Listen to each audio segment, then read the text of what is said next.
Thank you. My name is Jim May, and I want to welcome you to October Country, the name that Ray Bradbury gave to this place, this part of Illinois, in this time of the year. Ray insisted that the Waukegan Public Library hold this festival in the fall, and as close to Halloween as possible. And he loved the fall. He was asked one time by a journalist if he loved the fall so much, how come so much of his life was spent in Los Angeles, where he moved as a young man. And he said, well, I still have fall in my imagination.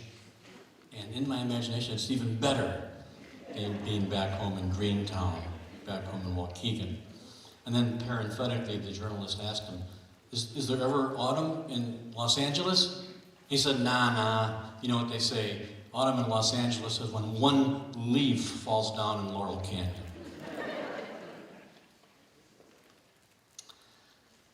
We're going to start with Megan Wells, our artistic director. And in a solemn and bittersweet salute to Ray on this year of his leaving our planet, all of the stories tonight would be stories written by Ray Bradbury. And that's a first, I believe.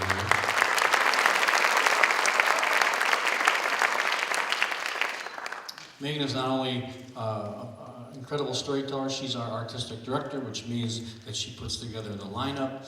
She guides us as to what stories to tell and how to tell them. She's done that now for 6 years. We're very fortunate to have her. She's won a Jefferson Award, highest award given in Chicago theater for directing. She is a resident storyteller with the Chicago Symphony Orchestra, recently working with Yo-Yo Ma. You might know her from her epic one-woman shows of Helen of Troy, or perhaps Bram Stoker's Dracula. And there's more information about that out in the lobby. But to us, she's a storyteller, a consummate artist, a consummate professional. Please welcome Megan Wells.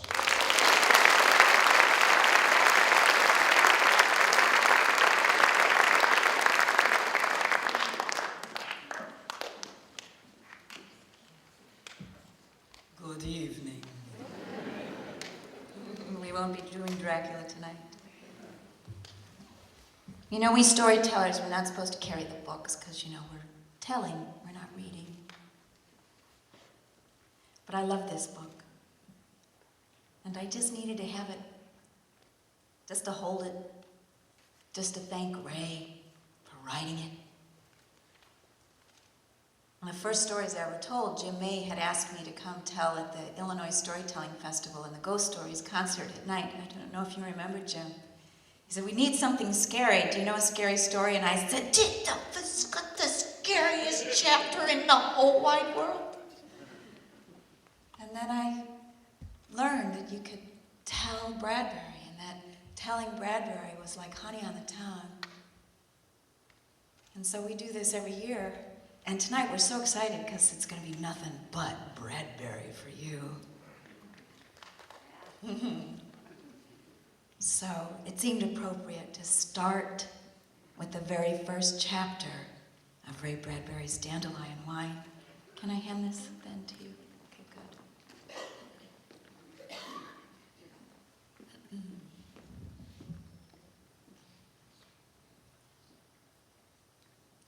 Crossing the lawn that morning, 12-year-old Douglas Spaulding broke a spider web with his face. One thin thread of spider magic touched his brow and then snapped without a sound. And that's how Douglas knew that this day was going to be different. He joined his father in the car, his little brother Tom in the car, and he learned that this day was also going to be different as Dad went on and on and on, rolling down the car windows about how some days were just compounded of smells, boys, just blowing in one nostril and out the other. And some days are just made up of taste, and some days are made up of touch, and some days you can hear every thump and trill of the universe. Take today, boys. Smells like some great orchard has grown up overnight just beyond those hills and spread out across the visible land. Can you smell it? Douglas rolled down his window. He didn't smell any orchard, but still he had an unexplainable knowing that somehow today was going to be special. Dad was driving his boys out of Greentown, Illinois, deep into the country, and he stopped in the center on the dirt road there in the quiet forest. Come on, boys, behave. They'd been jostling elbows as they tumbled out of the car. Grab your pails, blue tin pails, one for each, and they started down that quiet road. Now, look for bees, boys. Bees. Bees hang around fox grapes just like boys hang around kitchens. Douglas, look alive. Yes, sir. You're 1,000,000 miles away today. Tall father led the way. 12-year-old Douglas in his shadow. 10-year-old Tom in his brother's shade. They came to a rise. Dad just stopped. This is it. This is it. This is where the summer winds come and live. Yeah, right here. Can you feel it? Yeah. Swimming in these green depths like unseen whales. Dad talked in riddles, just like Grandpa did. And then he was digging at the ground with his feet, scuffing at the earth. Maidenhair fern, leaf mold, they're so deep now. Boys, just look at this, and I want you to count how many autumns have got by to make that. And then Tom was walking around on it. I'm walking like an Indian, huh? I don't make a sound. Douglas just wondered at his dad. Those words, so easy and comfortable, rolling out of his mouth. And then every now and again, Dad would stop and laugh at his own declarations. Now, if you're really quiet, you can hear the wildflower pollen crisping on the bee-fried air. Bee-fried air. Oh, look, fox grapes. And Dad and Tom stuck their hands in those rustling bushes. And Tom went down next to Douglas, the two of them. It's mine, boys behave. Yes, sir. Douglas's hands grew stained, hour and hour, filling that tin pail.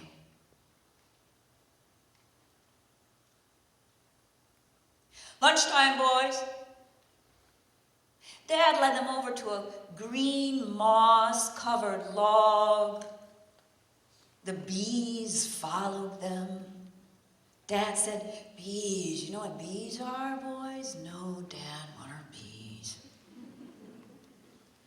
Bees are the world humming to itself under its breath. And then he pulled out the sandwiches, and he was eating his sandwich, and he was gazing down at Douglas, quietly bemused. And Douglas was trying to listen to the forest the way Dad listened to the forest. Dad started to say something, then stopped and took another bite of the sandwich and then put it together. Sandwiches don't taste the same outdoors. Did you notice that? Outdoors, there's more spice. Yeah, mint, pine sap. Tom agreed. Yeah, Yeah, I know just what you mean, Dad. Deviled ham for Douglas. Deviled ham. No mint. No pine sap. And then Tom launched. Hey, you know how many baseball games we played this year and last year and the year after that? You want to know how many? No. Oh, I got it all right down here in my journal. 1,560. And I brushed my teeth 6,000 times. Yeah.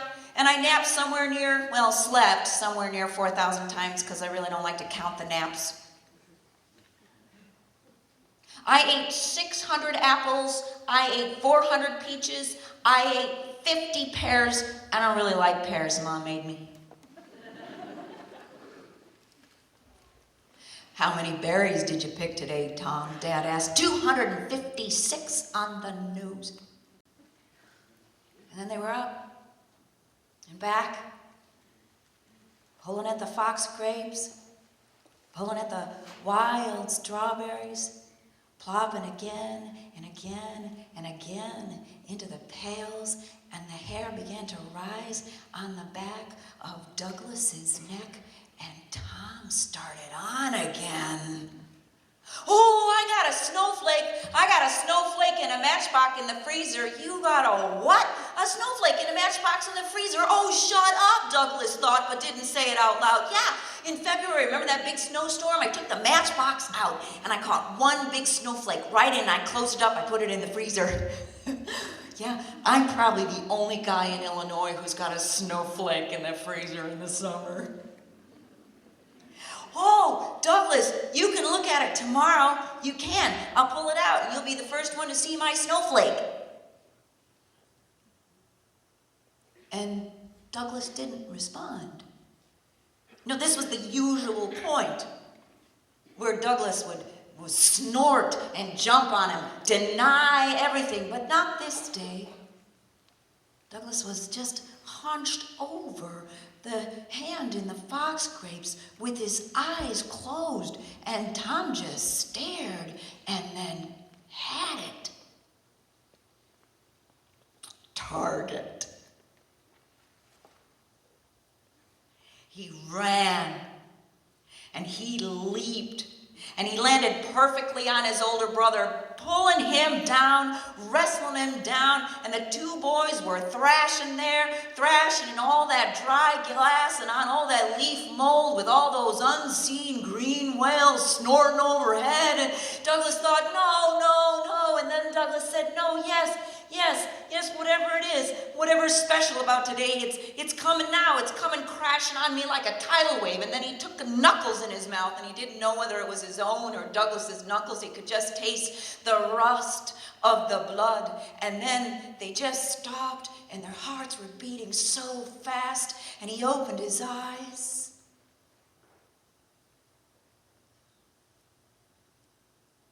And the world opened its eye like one gigantic iris.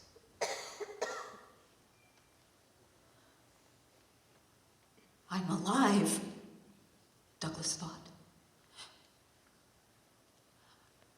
I'm alive. I never knew I was alive. Or if I knew it, I forgot. I'm alive. And he could feel his blood trembling in his fingers, coursing through his body. And he could feel the grass whispering underneath his body. And he could feel his toes creaking in his shoes. And the world going across his eye globes as if they were crystal spheres, and the wind sifting past his ears, and he could see the birds flying through the air as if they were skipping stones across the vast pond of heaven. And here and there, he could see bits of sun called flowers. His heart was beating in his chest, And he could feel it too, here in his throat. And he could hear it beating in his ears. And he could feel it beating in his wrists. I'm alive, I'm alive, I'm alive. He said it 12 times inside his head. I'm alive, I'm alive, I'm alive, I'm alive. And then he turned and he started to wrestle his brother all over again, pulling him rolling down that hill with the sunshine in their mouths. They laughed until they cried like trout tossed on to the beach. You're not mad at me, Douglas? No, not mad. You crazy or something? No, not crazy. Tom, do you think everybody in the world knows that they're alive? What do you think? Sure. Heck yeah.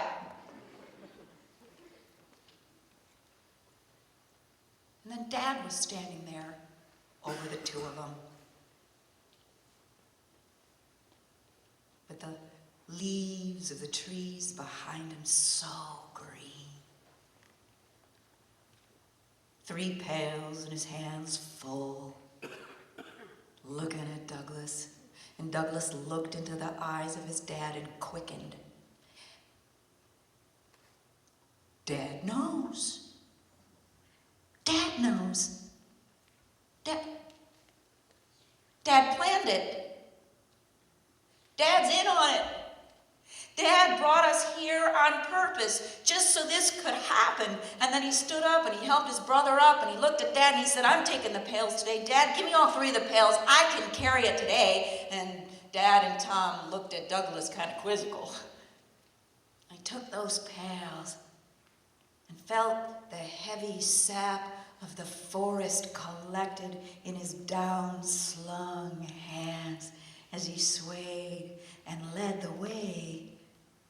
Path broke with his father and his brother following behind him, listening to the bees humming their approval.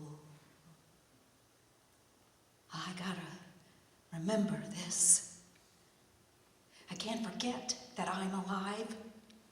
I can't forget it tonight, and I can't forget it tomorrow, and I can't forget it the day after that, or the day after that, or the day after that, or the day after that, or the day after that, or the day after that, or the day after that.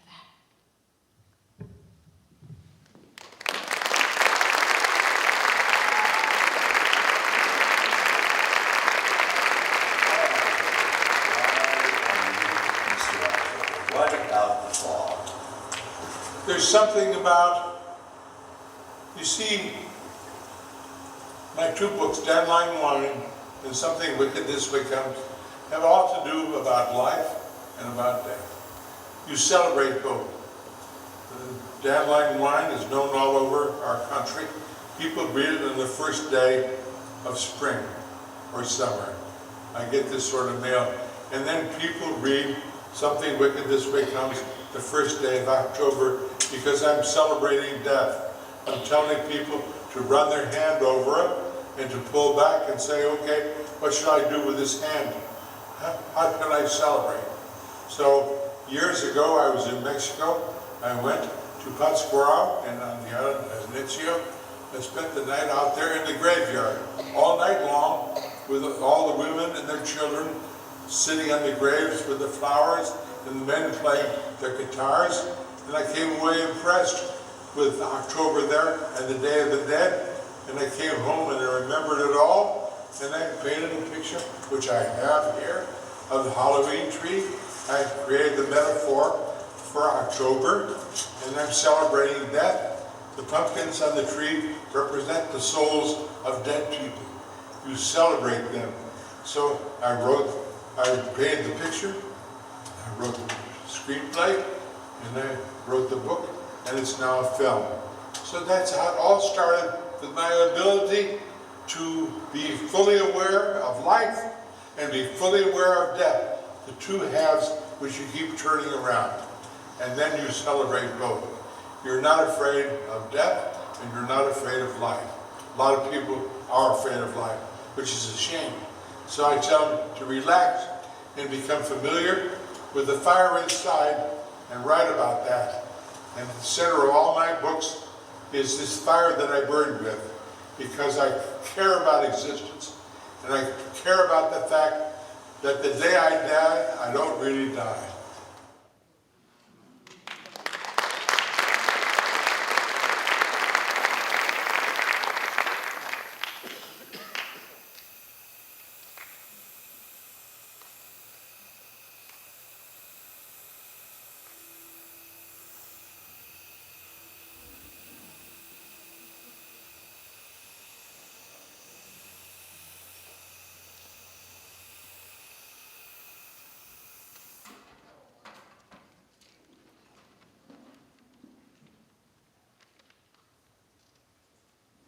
Could this be Ray?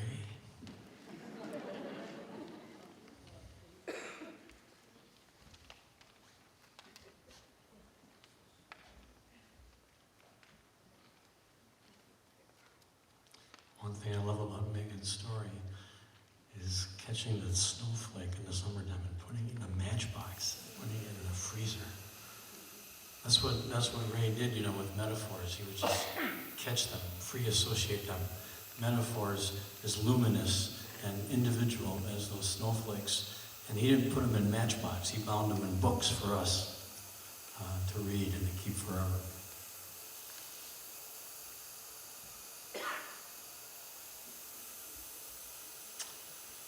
And I think we're ready for him. Ladies and gentlemen, Bill Oberst Jr.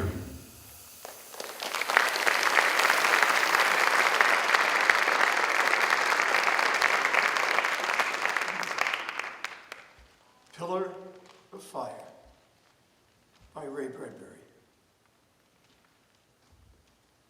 He came out of the earth hating. Hate was his father. Hate was his mother. It was good to walk again. It was good to leap up out of the earth off of your back, stretch your cramped arms violently, and try to take a deep breath. He tried. He cried out. He couldn't breathe. He flung his arms over his face and tried to breathe. It was impossible. He could take air into his mouth, yes, and force it halfway down his throat with withered moves of long, dormant muscles. And with this little air, he could shout and cry. He wanted to have tears, but he couldn't make them come. The smells of the earth were all about him. Autumn was burning the land down into ruins. All across the country, the ruins of summer lay. Vast forests bloomed. They blazed with timber, falling down upon unleafed timber. The smoke of the burning was rich, blue, and invisible. He touched his tombstone. It was a good job of carving. William Lantry. Born 1898, died 1933. Reborn. What year?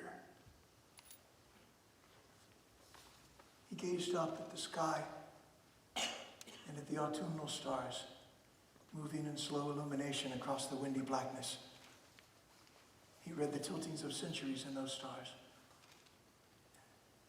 Orion there, Centaurus there, North Star there. His lips spelled out the year, 2349. 2349. They used to say, a man can't encompass any number past 100. After that, there's no use in counting. It's too damn abstract. 2349 wasn't a year. It's a numeral, a school song.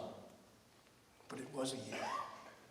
And here he was, a man who had lain in his hateful coffin all of those centuries, hating the living people who walked above and lived and lived and lived and lived until now, finally, today, here, born of hatred, he stood by his freshly excavated grave. He looked around. The graveyard was old and it was empty. All the stones had been piled up there by the wrought iron fence in the corner. This had been going on for weeks. He had heard the heartless, wild stirring as the men jabbed the earth with their spades, their hateful spades, and it tore out the coffins and dragged away the withered bodies to be burned. Twisting with fear in his coffin, he had waited for them to come to him, and today they had arrived, but late, almost 5. "Well," said one, "I myself think it's a good thing, this last clearing out. All these ancient Americans had barbaric customs, if you ask me. Putting people in the ground ain't healthy. All them germs, good thing we're flushing this last one out." "Well," said another, "if you'll pardon me, I think it's kind of romantic leaving just one so people can see how the barbarians lived. We had 3 million people come through the last 3 years here, some of them from the Mars colony, just to see what the real graveyard looked like." "Well," said the first, "government says no more morbidity. Government says flush them out, and government always gets what government wants. Hand me that spade, Jim. 5 o'clock. Home to supper. They'd finish tomorrow. They had dug down to within 1 inch of the lid, and a half hour later, William Lantry had stood up out of his coffin, late for supper. He stood in the graveyard, hating. He walked through the world, but he could not taste nor smell of it. He could hear, yes. The wind rushed upon his newly opened ears.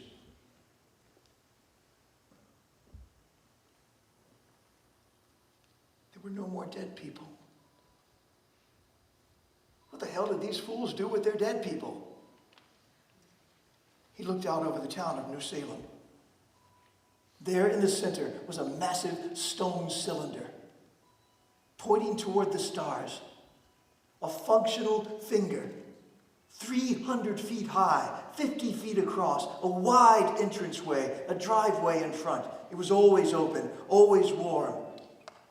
The incinerator, the pillar of fire, the symbol of the clean sun death. "Be careful," he said to himself. "Be careful, William Lantry. These people don't like dead people around, much less living dead people. You're the last one. Be careful, mind yourself. In this world, everything that can't be used goes up like a matchstick, superstitions too. Damn fools." "Well," he said, "all right. I hate you." "Well, you hate me. Or you would if you knew I existed. You don't believe in vampires or ghosts. Labels without reference, you say. You snort. All right, then, damn you, snort. Frankly, I don't believe in you either. I'll make new friends. I'll make new dead people. War is declared," said William Lantry. And the world did not answer back. And hating, William Lantry walked down the hill into town to do battle with the earth.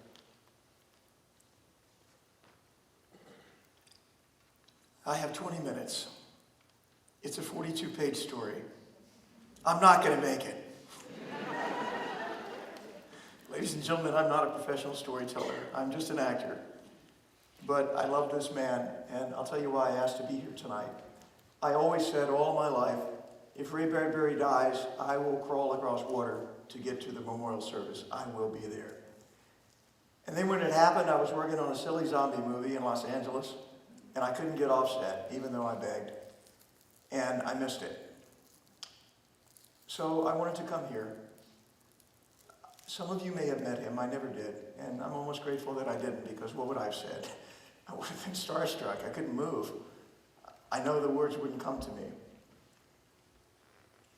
But if they had come to me, if I were a more eloquent man than I would, I might have said this. I might have said, Mr. Bradbury, I was a boy once. I was a boy and it was summer. I was a boy and it was summer and I was so lonely. And I went for a walk in the woods. And I wanted to walk forever. But I was only a boy and I grew tired. And I sat down to rest. And there before me, among the pine leaves and the dirt, in the woods of South Carolina, I found a book. I found a book with a glinting gold cover that shined in the sun. S is for space, it said. A spellbinding collection from the Master of Miracles. And from under the cover, a man in glasses stared off past me, looking somewhere out there, somewhere up there. I sat down, I opened the book, I began to read, and Ray Bradbury opened my mind. The words were good. The words were sweet and rich on my tongue, good in my mind. Even the titles. The Flying Machine, Come Into My Cellar, and above all of them, Pillar of Fire. I've had this book for 32 years.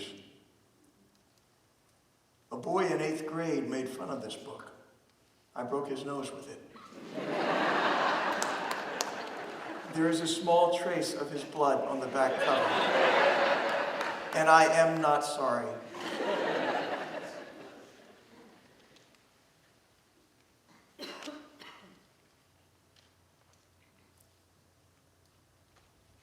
I loved him. I loved him because when I was so lonely and I needed a friend, he was one. And he lives. He lives because this lives. He lives because these words live. This is from the conclusion to Pillar of Fire. Our undead Mr. Lantry has been found out and is on his way to the dreaded incinerator. This is what Bradbury writes.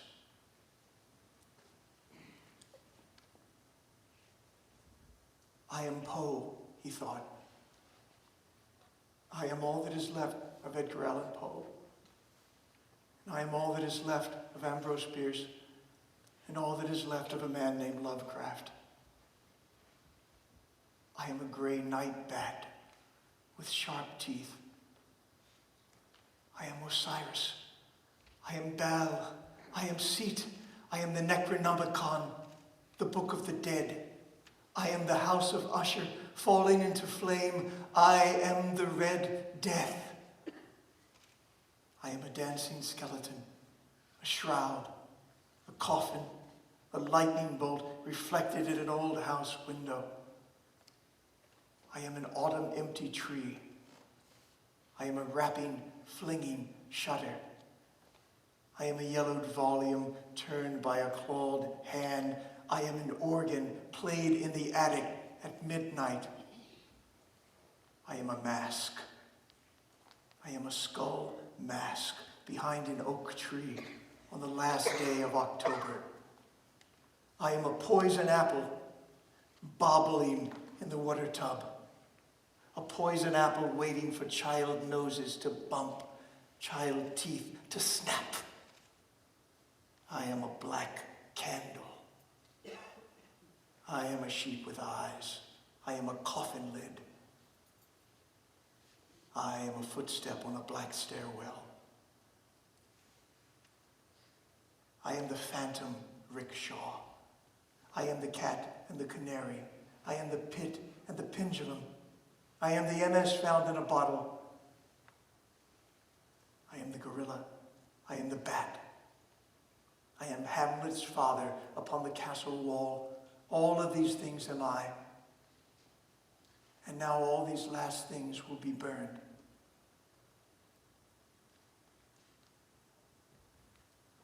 I am all that remains of them. While I lived, they still lived. While I moved and hated and existed, they existed. I am all of them that still goes on and will not go on after tonight. Tonight, all of us, Poe and Bierce and Hamlet's father, we burn together. They will make a great heap of us. They will burn us like a bonfire, like things of Guy Fawkes' day. Torches and gasoline and cries and all. We will burn, but what a wailing we will put up.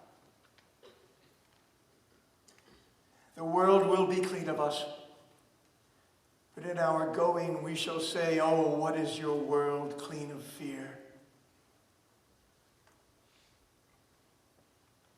If only you knew. If only you knew how once we lived. If only you knew what Halloween once was to us. What Poe was, and how we gloried in the dark morbidities.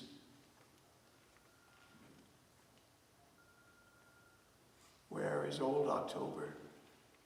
Where are the dark imaginings of the dark time? They are gone forever, never more to come again.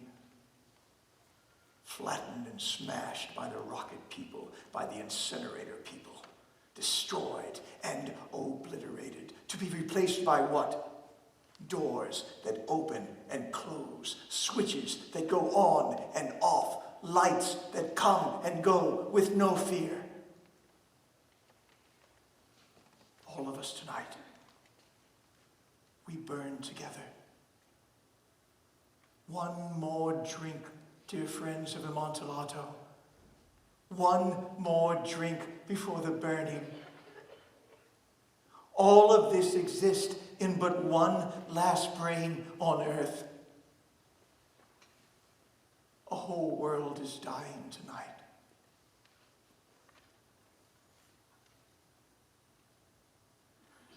Goodbye, Mr. Bradbury. Tonight, I warn you. Tomorrow and tomorrow and tomorrow, I shall miss you.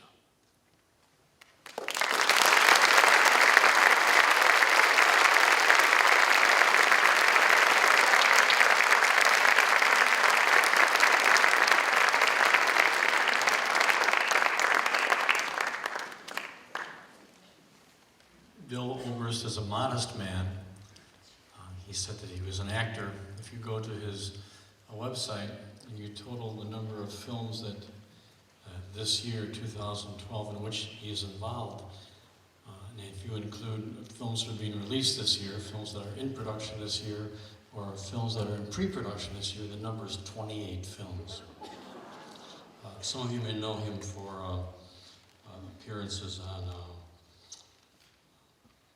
True Blood on TV, or 1,000 Ways to Die, or the kids all know him from being the Facebook stalker on Take This Lollipop, for which he won an Emmy Award.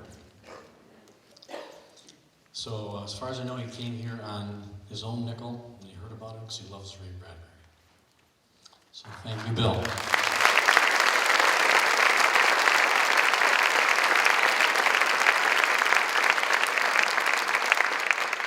Bradbury never lost his sense of childlike wonder. He was very proud of that. Every single Christmas of his life, including into his 90s, he asked for toys. And Elizabeth Stearns, our assistant director of the Waukegan Public Library, was at his house during this filming, and she can attest to the fact that his house was filled with stuffed toys and other kinds of toys, and that he never lost his fascination with dinosaurs. And he said this became very useful because he wrote a story about a dinosaur that fell in love with a lighthouse. Kind of one of those snowflakes that came into his head. And he said it was that story that John Huston, the director, read that made John Huston make the phone call to Ray Bradbury to ask him to write the screenplay for the Moby Dick movie with Gregory Peck. It's an interesting story. It was right after Fahrenheit 451 was published, and John Huston called up and said, "Mr. Bradbury, what are you doing? Are you busy?" And Ray said, "Well, no." He had just finished this novel.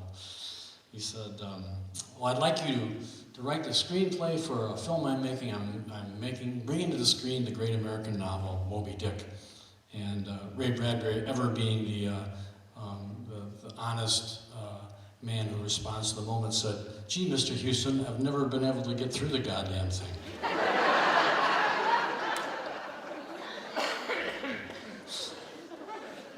But he gave it a try and fell in love with it, and of course the result is a fantastic movie.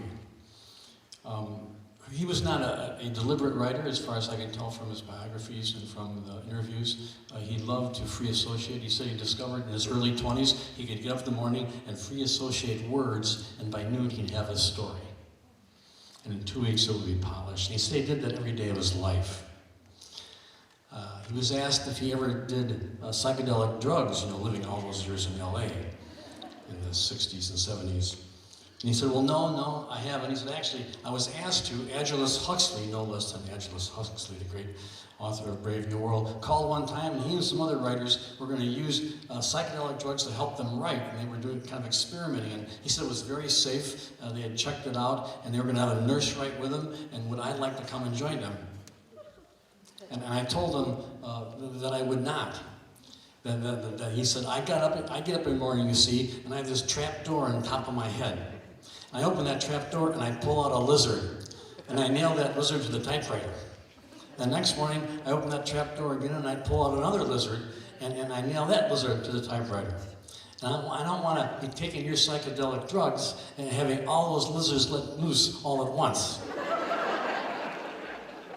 He said, "We have a good arrangement. I want to keep it that way." But Ray would catch these metaphors, these snowflakes, these lizards, and put them in books. And then, of course, he anticipated that someday we'd be addicted to screens, and he was worried about books, and he wrote a book called Fahrenheit 451 about a day that would come when books would be burned. So just in case, he wrote that novel warning us and creating characters that would memorize the books.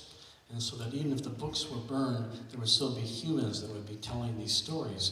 And the Waukegan Public Library, in its infinite wisdom, did a similar thing to the plot of Fahrenheit 451 by creating the Ray Bradbury Storytelling Festival, now 7 years old, and storytellers from all over the country and actors come and learn Ray Bradbury stories. So now we got the stories of the oral tradition, even if the books get burned. But God forbid that they will. So I want to thank the Waukegan Public Library, especially Elizabeth Stearns, our godmother, Richard Lee, and David Villalobos, who was here this morning with the young people and did an incredible job and is still here. I think he invented the Teacher Zombie Contest, which was a big hit. So let's just give it up for the Waukegan Public Library.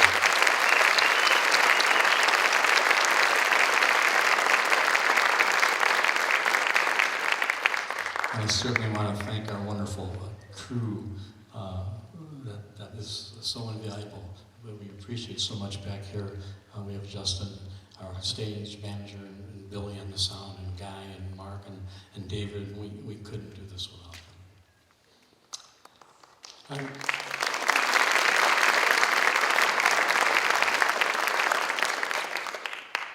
Our next storyteller is one of the most revered storytellers in America. She's been a featured teller at 2 presidential inaugurations. She's won the Pew Fellowship Award, a very prestigious National Art Award. She's been featured in PBS documentaries. She hosts the Carnegie Hall family programs. She is another one who we storytellers will go a long way to hear, Charlotte Blake-Alston. And she comes to us tonight from Philadelphia. Please give her a warm welcome.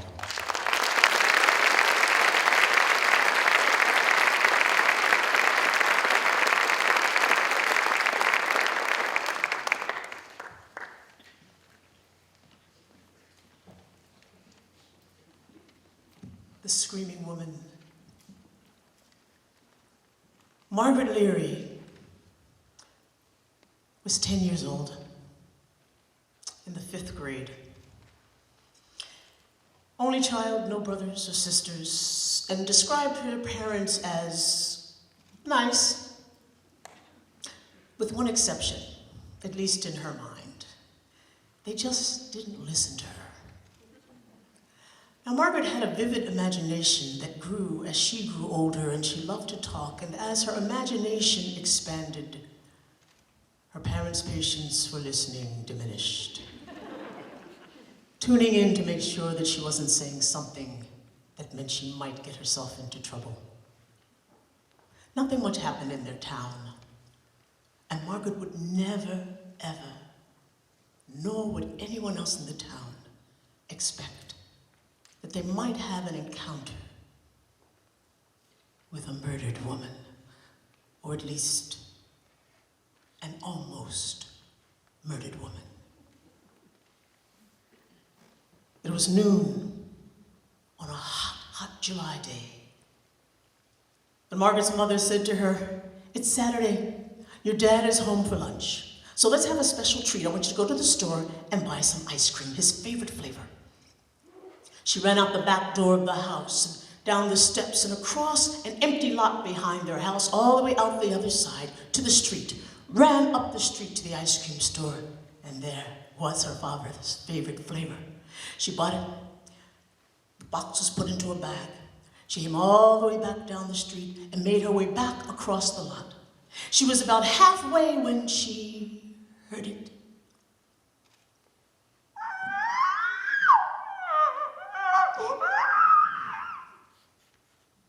She looked around. She thought wind, but she knew it could not be. She heard it again. It was coming from underneath the ground.